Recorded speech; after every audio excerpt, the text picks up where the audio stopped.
இன்னும் 10 நாட்கள் மீதமுள்ள இருக்கின்றது. குட்விட் அக்கிலி படத்துடைய ரிலீஸ்க்காக மொத்த ரசிகர்களும் வெயிட் பண்ணி கொண்டிருக்கிறாங்க. ஏன்னா இந்த படத்துடைய விளம்பரங்களும் இந்த படத்துடைய அப்டேட்டுகளும் அந்த அளவுக்கு பெரிய ஒரு தீவிரமான ஒரு முயற்சியில ஒவ்வொரு விஷயமாக வந்து கொண்டிருக்கிறது. அது மட்டுமல்ல, கடைசியாக அனிருத் பாடிய பாடலும் மிகப்பெரிய ஒரு ஹிட் பாடலாக இருக்கிறது. நான் சொன்னது போல முன்னாடி சொல்லியிருக்கிறேன், அஜித் இந்த படத்துல ஜெயில் கெட்டப்ல ஒரு வேடத்துல கண்டிப்பா நடிக்கிறார்னு சொல்லியிருக்கிறேன். அது உங்களுக்கு ஏற்கனவே சொல்லப்பட்ட ஒரு வீடியோ தான். வாங்க இந்த வீடியோவை நம்ம தெளிவாக பார்க்கலாம்.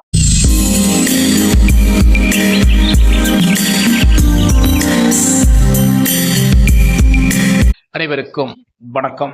கொஞ்ச நாளைக்கு, அதாவது கிட்டத்தட்ட ஒரு 12-13 நாட்கள் அப்புறம் நம்ம நேயர்களை நமக்கு சந்திக்கிறோம். அனைத்து நேயர்களுக்கும், நமக்காக வெயிட் பண்ணியிருந்த அனைத்து நேயர்கள் மக்களுக்கும் என்னுடைய மனமார்ந்த நன்றி.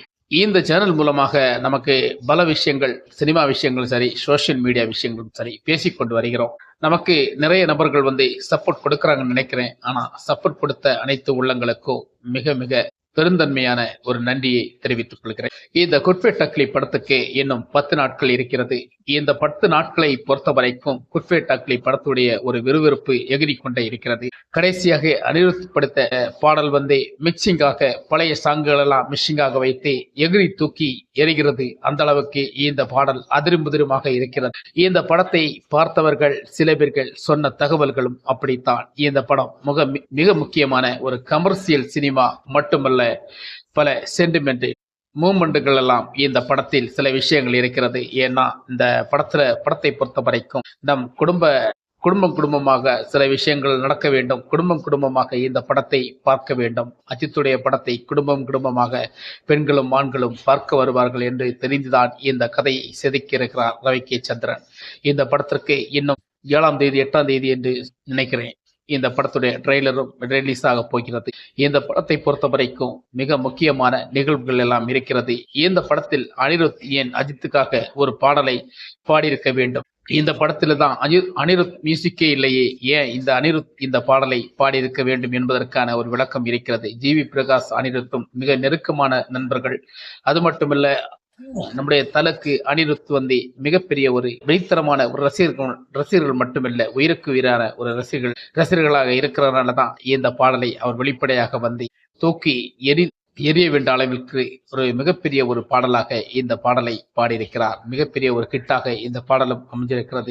அஜித்தை பொறுத்த வரைக்கும் இந்த பாடல் அவருடைய சில விஷயங்கள் எல்லாம் கொஞ்சம் கடந்து வந்த காலங்கள் இருக்கிறது. அதை கடந்து இப்போது சில விஷயங்கள் இருக்கிறது.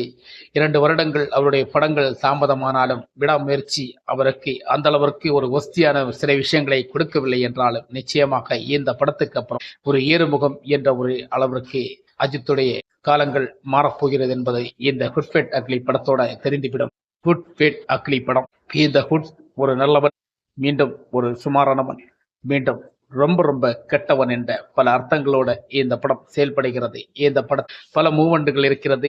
அதாவது சென்டிமெண்ட் யதார்த்தங்கள் இந்த படத்தில் நிறைய விஷயங்கள் இருக்கிறது. இந்த படத்தை கண்டுகளிப்போம். ஆனால் இந்த படத்துக்கு பிரீமியர் ஷோ இருக்குமா என்ற சந்தேகங்கள் எல்லாருக்கும் எழுகும் என்று நினைக்கிறேன். ஆனால் நிச்சயமாக பிரீமியர் ஷோ இருக்கக்கூடாது என்பதுதான் என்னுடைய நினைப்புகள். பிரீமியர் ஷோ வைத்தால் அது மிகப்பெரிய ஆபத்துகளை இப்போது சந்திக்கிறது. வேண்டாம் பிரீமியர் ஷோ என்று நான் சொல்லி முடிக்கிறேன். இந்த வீடியோ பற்றி நீங்க என்ன நினைக்கிறேன்னு தெரியல. ஒரு அவசரமாக சில விஷயங்கள் நமக்கு தெரியப்படுத்தணும். அதற்காக தான் இந்த வீடியோ உங்களுக்கான ஒரு பதிவு. இந்த வீடியோ உங்களுக்கு பிடிச்சிருந்தா மறக்காம நம்ம சேனலுக்கு சப்ஸ்கிரைப் பண்ணுங்க, ஷேர் பண்ணுங்க. மீண்டும் சந்திப்போம். வணக்கம்.